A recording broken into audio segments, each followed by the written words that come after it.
किसी के बाप की जागीर नहीं है, वो सिंध का है, वो सिंध का शहर है, वो किसी की जागीर नहीं है।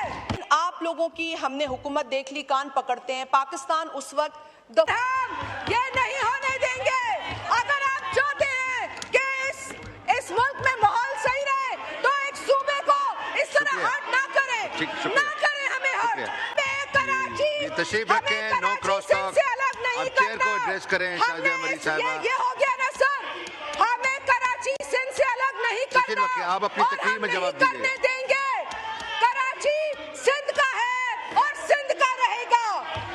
अस्सलाम वालेकुम नाज़रीन इकराम, आपको मुकम्मल वीडियो दिखाते हैं। पीपल्स पार्टी और नून लीग आपस में गुत्थम गुत्ता हो गए। कौमी असम्बली के अंदर तमाम तर हक़ाइक़ पूरी कौम के सामने रख दिए। पीपल्स पार्टी ने बड़ा ऐलान भी कर दिया। शाजिया मरी ने शहबाज शरीफ को कहा कि हम तौबा करते हैं और कानों को हाथ लगाते हैं, हमने आपकी हुकूमत का साथ दिया, आपने इस मुल्क का बेड़ा गर्क कर दिया है। इतनी सख्त तकरीर कि आप भी कानों को हाथ लगाएंगे। आप वीडियो देखिए, इस पर बात करते हैं। कराची किसी के बाप की जागीर नहीं है, वो सिंध का है, वो सिंध का शहर है, वो किसी की जागीर नहीं है।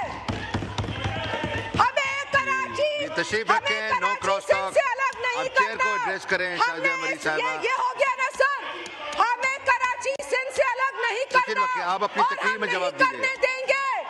कराची सिंध का है और सिंध का रहेगा और हम ये नहीं होने देंगे।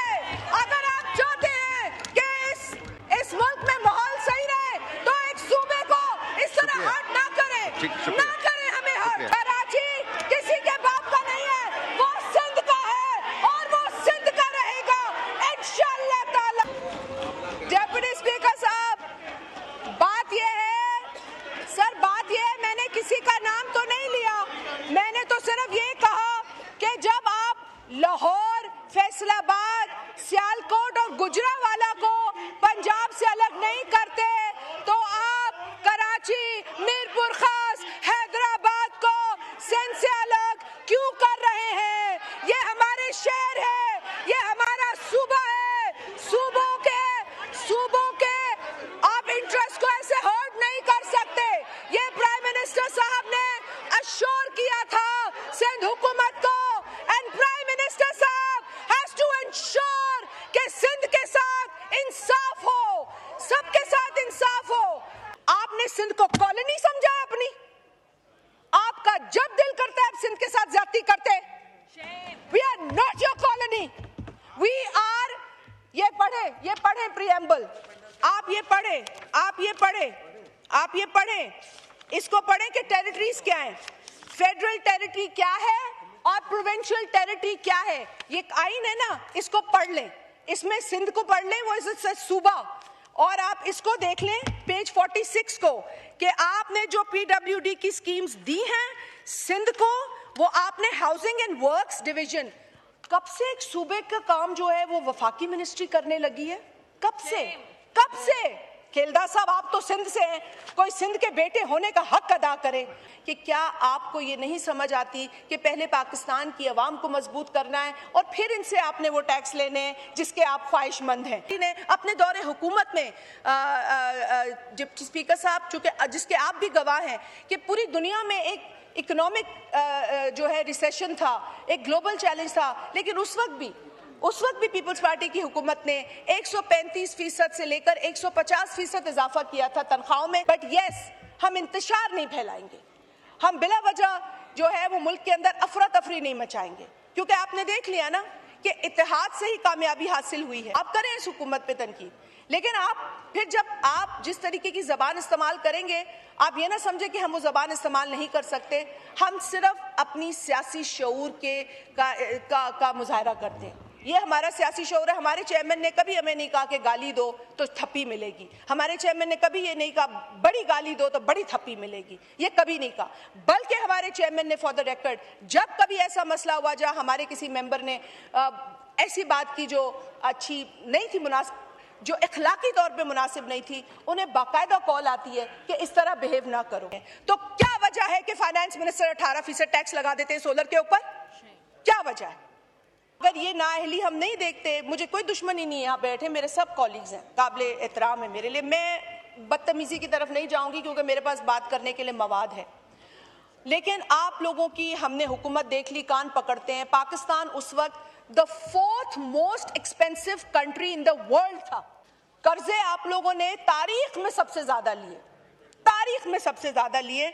वहां खड़े थे जरदारी साहब और उन्होंने कहा कि अगर आप एग्रीकल्चर के ऊपर कोई भी मुझसे मदद चाहते हैं तो मैं देने को तैयार हूं, क्योंकि उनके दौरे हुकूमत में सिंध के अंदर व्हीट सरप्लस था and for the first time we were able to export wheat.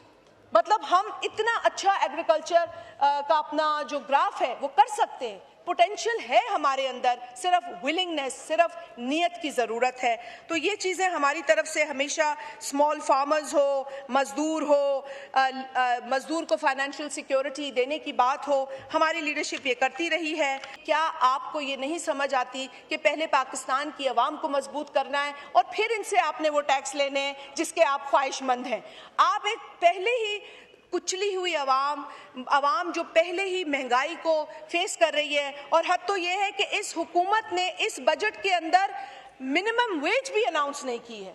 आप मिनिमम वेज अनाउंस नहीं करते हैं, ये पीनट्स के बराबर परसेंटेजेस बढ़ा देते हैं तनख्वाहों के अंदर कि जाओ ले लो तुम 8%, जाओ ले लो तुम 10%। भाई आप एहसान नहीं कर रहे हैं लोगों के ऊपर। लोग आप इस सिस्टम का हिस्सा है, आप लोगों को इस सिस्टम का हिस्सा रहने दें। आप जब इस तरीके से करते हैं तो फिर वो मुलाजमीन बाहर आ जाते हैं, फिर वो मुलाजमीन जब अपनी जायज डिमांड्स लेके बाहर आते हैं तो फिर आप सारे रास्ते ब्लॉक कर देते हैं। MNAs को भी यहाँ आने में दुश्वारी होती है क्योंकि आपको मुलाजमीन को फेस नहीं करना होता। आप पहले ही उनकी तकलीफ का एहसास करें, अंदाजा करें। क्यों पाकिस्तान पीपल्स पार्टी ने अपने दौरे हुकूमत में डिप्टी स्पीकर साहब, चूंकि जिसके आप भी गवाह हैं कि पूरी दुनिया में एक इकोनॉमिक जो है रिसेशन था, एक ग्लोबल चैलेंज था, लेकिन उस वक्त भी पीपल्स पार्टी की हुकूमत ने 135% से लेकर 150% इजाफा किया था तनख्वाहों में। ये सब मुलाजमीन को पता है। अगर वो इजाफा पीपल्स पार्टी ना करती तो आज ये 10% की रेवड़ियां जो आप बांट रहे हैं ना मुलाजमीन में, वो काफी ना होती। आप ये सोचें, अगर वो इजाफा ना होता तो मैं इसलिए नहीं कह रही कि मैं पीपल्स पार्टी से हूँ। नाज़रीन इकराम, आपने वीडियो देखी, माजी के अंदर और मौजूदा हालात आपके सामने हैं। पीपल्स पार्टी और मुस्लिम लीग नून जो कुछ अर्सा कबल एक दूसरे के गीत गाती नहीं थकती थी, लेकिन आज मामला इतना बढ़ गया कि हुकूमत छोड़ने के लाले पड़ गए।